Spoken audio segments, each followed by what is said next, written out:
여러분 안녕하십니까? 포항 MBC 뉴스입니다. 하루 사이 기온 변화가 큰 요즘입니다. 어제는 비교적 포근한 봄 날씨를 보였지만 오늘은 한겨울 추위가 기승을 부리겠습니다. 아침과 낮 기온 모두 어제보다 10도가량 낮겠습니다. 조주경 기상캐스터입니다. 올겨울 날씨 참 변화무쌍합니다. 밤사이에 찬바람이 불어들면서 오늘 다시 추위가 찾아왔는데요. 기온은 평년과 비슷한 수준이지만 어제 아침보다는 10도가량 낮아지면서 춥게 느껴지겠습니다. 지금 초미세먼지 농도 나쁨 수준까지 오른 곳이 많습니다. 오전까지는 먼지 농도가 평소보다 짙겠습니다. 지금 울릉도와 독도에서는 강풍특보가 발효 중인 가운데 오늘 낮까지 1에서 3cm의 눈이 조금 더 내리겠습니다. 이어서 자세한 지역별 날씨 보시면 오늘 경북 동해안의 하늘 자체는 맑겠습니다. 낮 최고 기온은 2도에서 4도에 머무르면서 어제보다 큰 폭으로 낮겠습니다. 울릉도와 독도의 하늘은 오늘도 흐리겠습니다. 한낮 기온 울릉도 1도, 독도 3도로 예상됩니다. 동해 먼바다를 중심으로는 풍랑특보가 발효 중인 가운데 바다의 물결은 동해 중부 해상에서 최고 4m, 동해 남부 해상에서는 3m까지 높게 일겠습니다. 이번 추위는 입추진이 내일 낮부터 조금씩 풀리겠습니다. 다만 목요일 밤 사이에 눈비가 내릴 가능성이 있습니다. 따라서 금요일 아침 다시 반짝 추위가 찾아올 전망입니다. 날씨였습니다. 포항시가 1가구 1인 코로나 검사 행정 명령을 내린 지 일주일째에 접어들었습니다.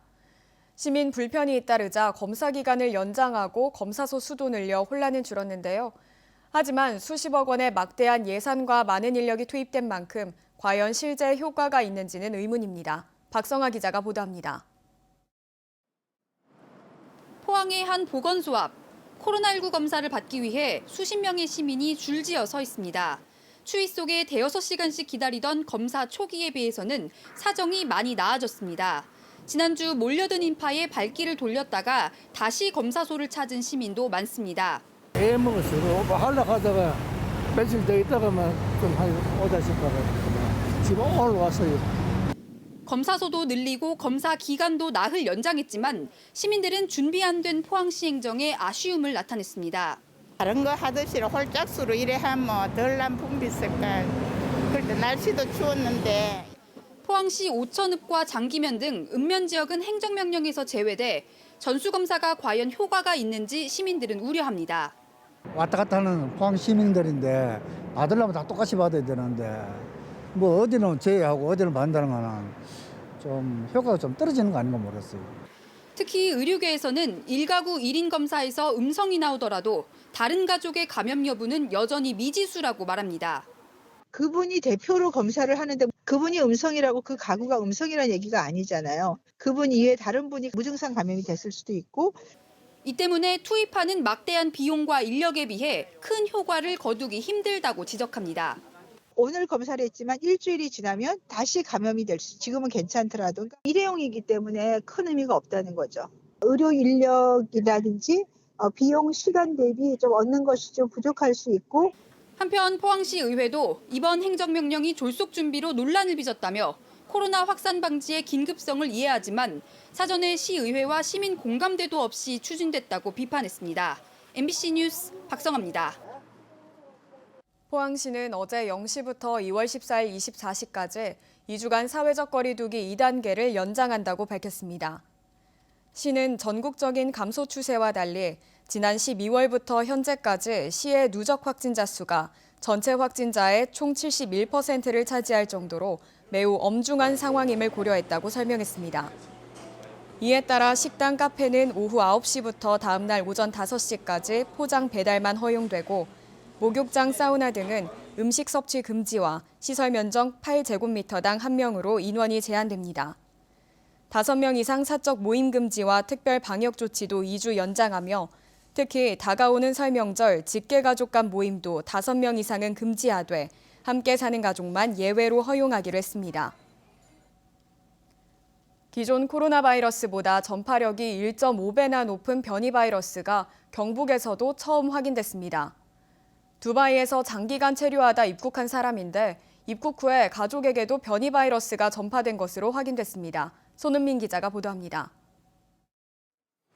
구미에서 남아공발 변이 바이러스가 확인된 건 지난달 27일입니다. 두바이에서 장기간 체류하다 지난달 12일 인천공항을 통해 들어온 A씨가 입국 후 실시한 검사에서 무증상 상태로 확진됐는데 유전체 분석 결과 변이 바이러스가 검출됐습니다. 7건이 변이 바이러스로 확인이 되었습니다. 이 중에는 영국 변이가 4건, 남아공 변이가 1건, 브라질 변이가 2건으로 확인이 되었으며 A씨는 현재 감염병 전문병원에서 치료를 받고 있습니다. 그런데 지난달 29일 확진된 A씨의 어머니도 변이 바이러스에 감염된 것으로 확인됐습니다. A씨가 검사 결과가 나올 때까지 집에서 자가 격리하는 동안 감염된 것으로 추정됩니다. 방역당국은 어머니가 다른 진료를 위해 들렀던 병원에서 접촉한 의료진과 직원 등 33명을 검사한 결과 모두 음성이 나왔지만 2주간 자가 격리하도록 했습니다. 남아공발 변이 바이러스는 기존 바이러스보다 전염력이 1.5배 높은 것으로 알려졌습니다. 해외에서는 완치 판정을 받은 사람을 다시 감염시킨 사례도 나오고 있습니다. 그래서 감염력이 높은 것은 분명한 것 같고요. 지역에서 전파될 수 있다고 보고 대책을 세워야 되는 거죠. 방역당국은 해외 입국자와 동거 가족의 자가 격리 수칙을 철저히 지켜달라고 부탁했습니다. MBC 뉴스 손은민입니다. 코로나19가 1년 넘게 이어져 각종 경조사가 축소되거나 없어지면서 화훼 농가들의 어려움은 극에 달하고 있는데요. 기록적 한파로 난방비 부담까지 더해지면서 농가가 이중고를 겪고 있습니다. 엄지원 기자가 전합니다. 예천군 지보면의 화훼단지. 한 해 매출의 절반 이상이 집중되는 졸업식 대목 시즌이지만 하우스에 갈 곳 잃은 튤립이 무성합니다. 코로나19 장기화로 연말 시상식과 경조사 등이 축소되고 졸업식마저 사라지면서 판로를 잃은 겁니다. 수요가 끊기면서 경매 시장에 내놔도 유찰되는 경우가 허다하고 낙찰가는 지난해보다 30% 이상 떨어졌습니다. 온라인을 통한 소규모 직거래로 버티는 등 갈 곳이 없다 보니 농가는 일조량을 줄여 꽃 생육을 늦추고 있습니다. 올해 농사 계획은 엄두도 못 내고 있습니다. 새로운 계획을 한다는 게 되게 어려운 것 같아요. 지금 이 시기에. 1년을 끌고 왔는데 이게 회복된다는 장담도 없고 어떤 다른 것을 알아보기도 하고 하는데 좀 어려운 상황인 것 같습니다. 난방비 부담에 애당초 겨울 농사를 짓지 않은 곳도 많습니다. 이 단지는 코로나 여파가 불어닥친 지난 여름 이후 반년째 휴경 중입니다. 말라 비틀어진 거베라가 수풀을 잃었습니다. 하회 농가의 전체 경영비 가운데 난방비 비중은 많게는 50% 정도. 올겨울 이례적인 한파에 난방비 부담까지 가중되면서 보시는 것처럼 겨울 농사를 포기하는 농가들도 속출하고 있습니다. 하회 농가들의 어려움이 잇따르자 꽃 소비 운동을 펼치는 곳도 늘고 있습니다. 경상북도에 이어 농협중앙회 경북본부는 직원들을 대상으로 1테이블 1플라워 운동을 올 연말까지 벌일 예정입니다. 주기적으로 꽃 한 송이씩 내 책상 위에 꽃을 놓으면 하회 농가한테도 좋을 것 같고 또 저희들 사무실 안에서도 좀 쾌적한 환경이 될 것 같아서. 정부는 이달부터 산하기관을 중심으로 꽃 300만 송이를 구매하고 화훼 농가의 회생 자금을 지원할 계획이지만 민간 부분의 소비가 막혀 있어 회복은 쉽지 않아 보입니다. MBC 뉴스 엄지원입니다. 월성원전 방사능 유출 사태의 핵심은 원자력 발전소 안전체계에 구멍이 났다는 사실이며 이와 무관한 사실 왜곡은 부적절하다는 지적이 쏟아지고 있습니다. 에너지 전환 포럼은 성명을 내고 카이스트 정용훈 교수의 발언을 비판하면서 체내칼륨과 삼중수소의 피폭 메커니즘의 차이를 무시하고 이 둘을 비교해 내부 피폭의 위험성을 축소하는 오류를 범했다고 지적했습니다. 또 이번 사건은 국민의 생명 안전과 직결된 원전 안전체계에 구멍이 생긴 것이라며 원자력안전위원회도 보고를 받은 뒤 적절한 조치를 취하지 않아 익명의 제보로 외부에 알려진 것이라고 지적했습니다. 경상북도는 공공청사와 도로, 교량 등 도내 주요 공공시설에 대해 올해부터 2025년까지 3단계 기간 동안 내진 보강 사업을 추진할 계획입니다. 지난 5년간 2단계 내진 보강 기본 계획을 추진한 결과 도내 공공시설물 내진율은 50.6%를 달성했으며 도는 오는 2025년까지 73%를 목표로 설정했습니다. 특히 지진 발생 지역인 경주와 포항에 위치한 공공시설물에 대해서는 2024년까지 1년 앞당겨 내진 성능을 확보할 계획입니다. 경북 김천과 경남 거제를 잇는 남부내륙철도 신설 역사 건립 계획에서 고령군이 제외됐는데 고령군이 정부의 철도 노선안에 대해 문제점을 제기했습니다. 환경과 주민 피해가 우려된다며 정부의 전략환경 영향평가서에 제시된 철도 노선을 다시 검토해 줄 것을 요구하고 있습니다. 이상원 기자가 보도합니다. 고령군이 지난달 29일 국토교통부와 환경부를 방문했습니다.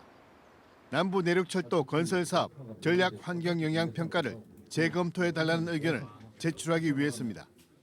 고령군은 전략 환경 영향 평가서가 정부가 고시한 환경 친화적 철도 건설과 역 입지 배치 계획에 맞지 않는 부실한 안이라며 대안 노선을 검토해 줄 것을 국토교통부와 환경부에 요청했습니다. 철도 노선이 고령군 덕곡면을 관통해 주민들의 생활 터전은 물론 산림보호구역 파괴가 된다며 노선을 변경해야 한다는 겁니다.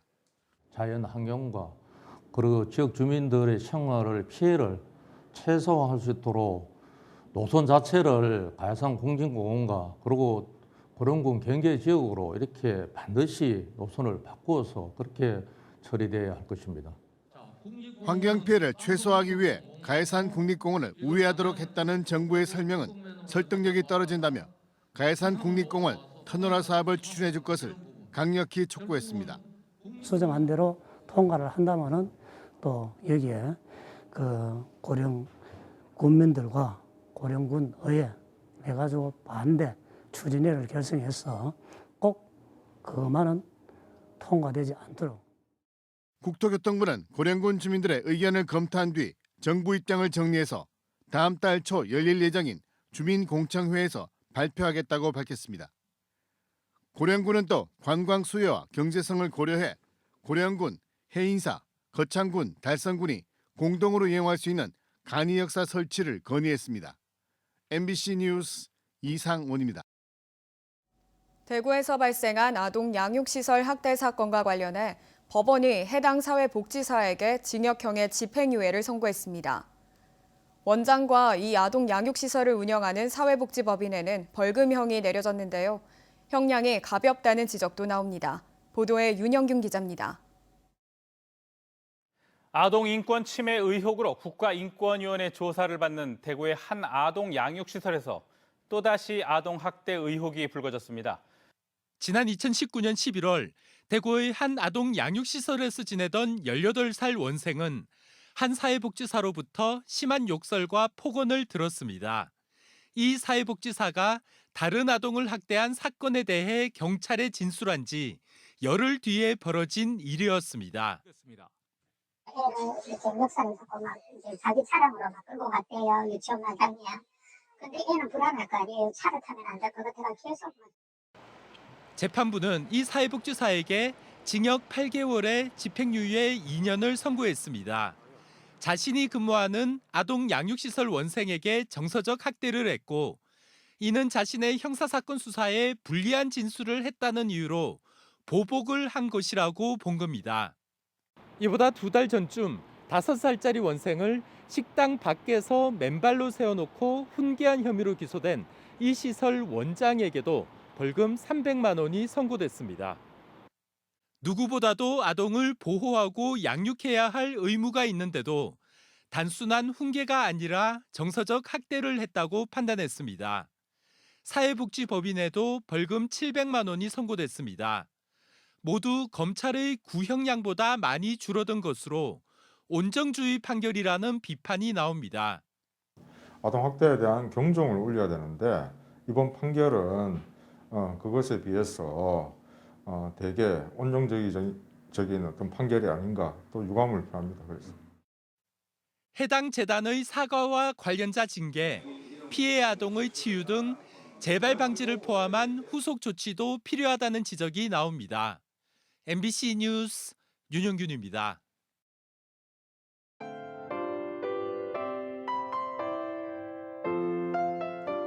올겨울 날씨 참 변화무쌍합니다. 밤사이에 찬바람이 불어들면서 오늘 다시 추위가 찾아왔는데요. 기온은 평년과 비슷한 수준이지만 어제 아침보다는 10도가량 낮아지면서 춥게 느껴지겠습니다. 지금 초미세먼지 농도 나쁨 수준까지 오른 곳이 많습니다. 오전까지는 먼지 농도가 평소보다 짙겠습니다. 지금 울릉도와 독도에서는 강풍특보가 발효 중인 가운데 오늘 낮까지 1에서 3cm의 눈이 조금 더 내리겠습니다. 이어서 자세한 지역별 날씨 보시면 오늘 경북 동해안의 하늘 자체는 맑겠습니다. 낮 최고 기온은 2도에서 4도에 머무르면서 어제보다 큰 폭으로 낮겠습니다. 울릉도와 독도의 하늘은 오늘도 흐리겠습니다. 한낮 기온 울릉도 1도, 독도 3도로 예상됩니다. 동해 먼바다를 중심으로는 풍랑특보가 발효 중인 가운데 바다의 물결은 동해 중부 해상에서 최고 4m, 동해 남부 해상에서는 3m까지 높게 일겠습니다. 이번 추위는 입추인이 내일 낮부터 조금씩 풀리겠습니다. 다만 목요일 밤 사이에 눈비가 내릴 가능성이 있습니다. 따라서 금요일 아침 다시 반짝 추위가 찾아올 전망입니다. 날씨였습니다. 이상으로 포항 MBC 뉴스를 마칩니다. 여러분 고맙습니다.